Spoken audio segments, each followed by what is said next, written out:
What's up, guys? Jay from Pop Up and Hard Plastic Shell here to talk to you guys about my experience at New York Comic Con. Now, it took me a while to make this video, and not just because I'm lazy, that's only a part of it. It's also because I was waiting. And while I was waiting, I was watching all these New York Comic Con videos be uploaded to YouTube, and I watched all of them, I think I watched all. And I still didn't get any kind of inspiration to like do anything or talk about anything in specific. And partly that's because I just filmed all my footage with like no aim, and you shouldn't do that. You should always have a plan. I just filmed. So because wasting any more time would be a waste of time and footage, I'm just gonna accumulate everything that I got together and talk about my experience at New York Comic Con, starting with the cosplay. Now, this is something that did surprise me a little bit on day one. On my first day, after following closely behind a young Jedi with a pink JanSport backpack and then almost photobombing a seemingly bipolar Spider-Man, I closely realized that cosplay at the Javits Center in general was not the biggest call here. People weren't really doing it. And I'm assuming it's probably because it was day one, and also because it's New York Comic Con, not San Diego. So I kind of expected the floor to just be flooded with people in costumes, and instead it was kind of just flooded with people.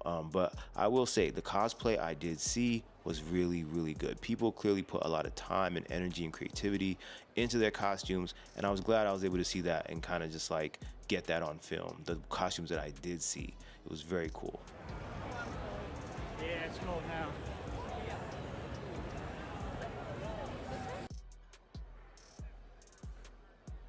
All right, so the crowd. The first day I went wasn't so bad, if I'm being honest. It was a weekday, so the show floor and the venue in general was just like pretty normal. I really had no issue getting around very quickly that day at all. And my first goal was to find any booth that was selling any action figure that I had in mind to buy, which was a fail. And it wasn't a fail because I couldn't find the booths, but more so because none of them were selling the figures that I expected to see or to buy. So, but I'll talk about that later. But day one felt more normal and maybe even a little underwhelming as far as the crowds. The showrooms were pretty crowded, like semi-crowded, not packed the whole day. But once you left that area and went outside, it was a lot of space to like move around and do what you want to do. Upstairs by the panels especially were really vacant. So if you're thinking about going to New York Comic Con for the first time next year, but you really get overstimulated by like large crowds and a lot of people, I would suggest you go day one. That's your best bet. That will be the least crowded day, and that'll be the day that everything is still going to be in stock. Nothing's going to be sold out. All the exclusives are still going to be there. But again, it's probably the day that's going to feel less New York Comic Con-y. Now, when I went on the last day, which was Sunday, that was terrible. Like, that was a nightmare. The showroom, the main floor, the food area, everywhere was basically shoulder to shoulder packed, and it was very uncomfortable. It was a lot more uncomfortable than I thought. And if I'm being honest with you, I probably would not do a weekend again. I would not do Sunday or Saturday at all. All right, so as far as the booths, there were a lot of booths, and this is where I spent most of my time, I think, to be honest. First was Mezco. They were kind of underwhelming. I expected to see a lot more upcoming releases and even some new releases up for sale, but they really didn't have anything at all. So still, it was cool to see everything that they did have on display. They had that Batman photo op, so the booth got a lot of attention throughout the weekend. And when I visited on my first day, it was almost impossible to even get close up to that display. And I did get some footage here. It was cool to see the new Leatherface from the '03 movie. They didn't have the movie Turtles on display, which I thought was kind of surprising. A lot of people complained to these guys. In fact, I saw a customer telling them straight to their faces at the booth that he hates them, which I thought was completely out of line. But yeah, I haven't collected Mezco in a while, so I'm looking forward to a few of their upcoming releases, including, you see this Joker. I got preloaded this Joker and the Batman from the animated series, so we'll see.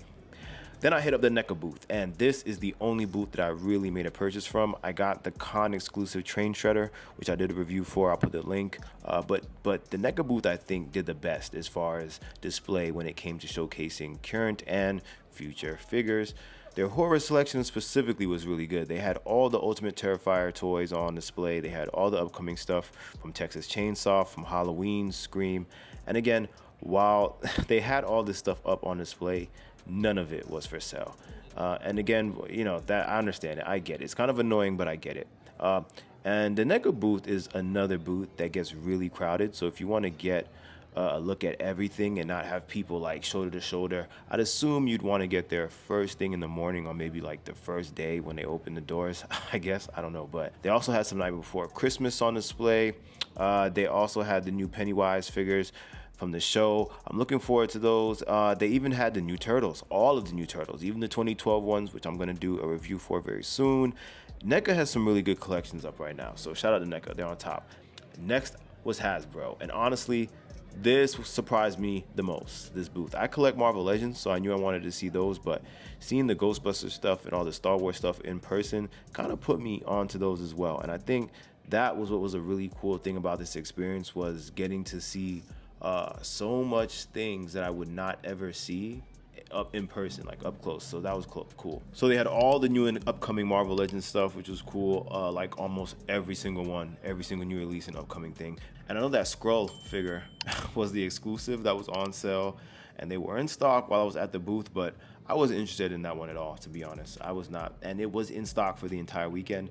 So I guess a lot of people felt like me and just like was like, I'm not getting this. This Apocalypse display they've been showcasing is really cool. They didn't have Apocalypse in it when I was there, but they did have him on Sunday, and I like how it's all of them kind of like knocked out. This is a very creative display, very cool. So this was the most funny, most interesting booth, the World of TMNT, and I think the ad for the new short had just released the day before. So seeing this booth and the bootleg toys in person just really was entertaining to me. It had me dying, yo. Like, I can't wait to get these. I don't even collect the Playmates toys at all, but I need these bootleg ones for real. And the booth was cool with the van and the setup with the TV. Yeah, a lot of people had fun at this booth. They took photos and had a good time. It was a clever idea. Storm Collectibles had a small booth, and I got there day 2, unfortunately. I missed it on day 1, so I didn't get to buy the Alpha 3, Street Fighter Alpha 3 Ryu figure that I wanted so bad. I missed it, but I did get it. I got it now. Yeah, small booth, but they had all the Street Fighter stuff on display, so it was good, very cool. Then one of my favorites, Jada Toys, had last minute set up a booth. June was there, and he showed off Wave 3 of Scooby-Doo with Daphne, which looked really cool. They had Balrog and Akuma from the Street Fighter line, which was good. I think these released in January. And to compete with Storm, of course, they are also doing Street Fighter Alpha 3. These look really good. Looking forward to them. I stopped by the DC booth, and they had this really cool Lego Batman display and the Lego Batmobile. I think there was a chance to play the new game, but the line was like crazy, so I passed. And they had a couple cool things on display, like this costume from Peacemaker that I think is the actual one from the show. And it was a really just cool, active live booth, and they were selling a ton of official DC merch, which I was not expecting. So this is gonna be a booth that I look out for next year. Funko had a really interesting booth. I do not collect these, but the booth was lit. It was lit, and they were giving out this really cool bag if you bought something. I did not, but I really liked the air balloon like thing that they had on display. It was really cool. And then the Nickelodeon booth. This was probably one of the most popular booths the whole weekend. They were giving out this Avatar The Last Airbender bag, but you had to go through the actual line and display of the advertisement if you wanted it, and everyone wanted that bag. Yeah, so you know, it was cool, but the line was just way too long. I had to pass on that as well, but for sure I saw so many people with that Avatar The Last Airbender lettuce bag the whole damn weekend. It was crazy. Now as far as like general vendors, they had way too many for me to count, to be honest. I got a lot of cool comic book stuff and other stuff just feels like a great price. That was really good. And I visited a couple of toy vendors who were actually more overpriced, so I didn't get anything from them, but still cool to see. They had so many options. You can really just leave with whatever you're looking for, so long as you're willing to like take your time and walk around. You know, I even saw Matt Hardy at the Pro Wrestling Tees booth, and I didn't even expect that. I didn't expect that at all. I was just walking around and I saw Matt Hardy. So the booths were honestly my favorite part of my New York Comic Con experience. All right, next we can talk about panels, and I'm gonna be quick with this one, to be honest, because I can't talk a lot about it. I only went to one single panel my entire weekend, and I don't have a lot to say, but I will say that the Alien Earth panel was really cool. After watching the show, it was cool to see the actors and the producers and stuff just like answer questions in person. And my advice though would be, don't worry about reservations at all. I missed out on making a reservation for this one, and I still got in by just waiting in the standby line. My seat wasn't right up front, obviously, but I still got in. and I was able to still have the full experience. So if you don't have a reservation for a panel, you really don't have to panic. If you want to go, just have patience and make sure you make it to the standby line at least 1 hour before the scheduled time of the panel, because they are really on time with these panels at New York Comic Con. They are not playing. I wasn't expecting that either, but they are very on time. Okay, so the Javits Center, man, starting with my experience getting there, it was not good. It was not good. I live about 35-minute drive away, and after driving there, waiting in traffic, parking in the garage that I had to pay for, I did not get into the actual Javits Center until after 11 a.m. And I was already in Manhattan by 10 a.m. each day. Like, I was in front of the Javits Center in my car by 10 a.m., but did not make it inside until after 11, which is ridiculous. So my advice, just take the train or walk. As far as food, money wise, the options are not great. They're not. There are several food trucks outside, but they are really expensive. And I didn't know what the food situation was going to be on the first day I went. So I ended up spending $35 on this sandwich and a can of soda. I kid you not.